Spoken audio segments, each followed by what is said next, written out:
dealers, of course, play a big role in this recall that you're dealing with here. How can the GM dealers help GM in what you're trying to accomplish here? Well, they already are. I mean, the dealers have been phenomenal.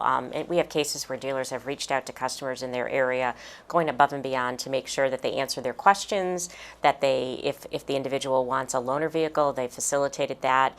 And I know as we get into the repair process, because parts are flowing now, that they're going to continue to put the customers at the center of everything they do. So I can't ask for more support and just great service that the dealers are providing at this time. I saw you were talking about in the hall, and certainly in the trades, GM has gotten this unbelievable list of awards for best in show, best in class, so on and so forth. You've been on the job 4 or 5 months now, and you're thinking, wow, this is great. This is a great way to come in the job. How do you get that back on track so that the customers see that? Well, I think you have to live your values, and our vision is to design, build, and sell the world's best vehicles. Our first value is to put the customer at the center of everything we do, or what we say is the customer is our compass. You've got to do that in when things are going great and when you're faced with challenges. And frankly, I'm so proud of the organization.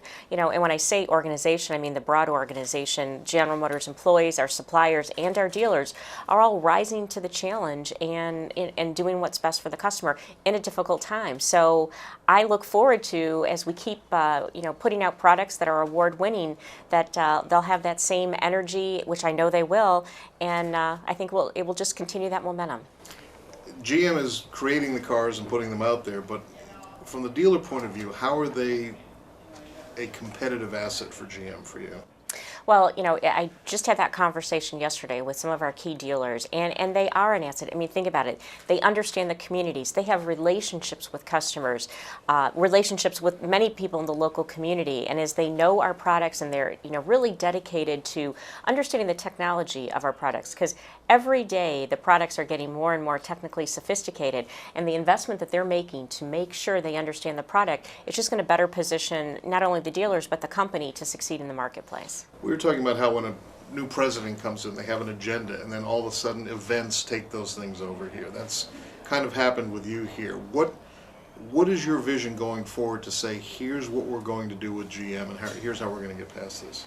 Well, I can't think of a time in my 33-year career where you didn't have, you had your plan and then you had to adjust your plan based on what happened. So that's what we're doing here. We're trying to make sure that we focus on the customers. In this instant, we want to make sure we learn from everything we can and that we're transparent.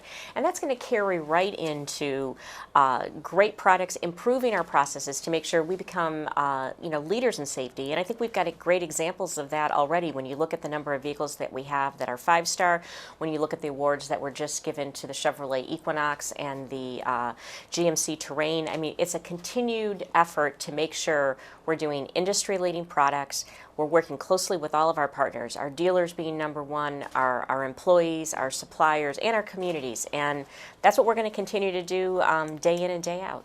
What are the dealers telling you here? What's the reaction you're getting from folks coming back in for this recall and any kind of the backlash here? Are you finding that once you get past this, people are still going back to looking at the products you have? The feedback I'm getting from the dealers, because that's where it all happens, and that's where it all comes together. They're saying the customers are understanding. As long as they're well informed, and we've done an extraordinary job to make sure not only we're sending the right information to our dealers, but that we have the customer advisors that are able to answer any questions.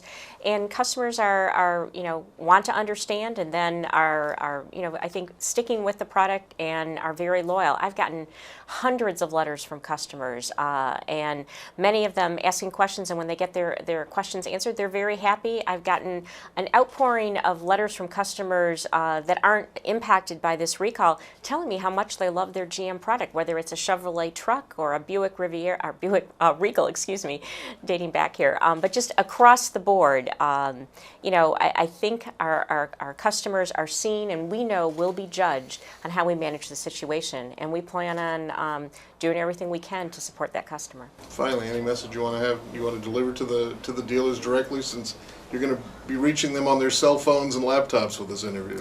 I want to say thank you. I think in this time we are seeing a great partnership. We're seeing great service working together. So my message to them is thank you.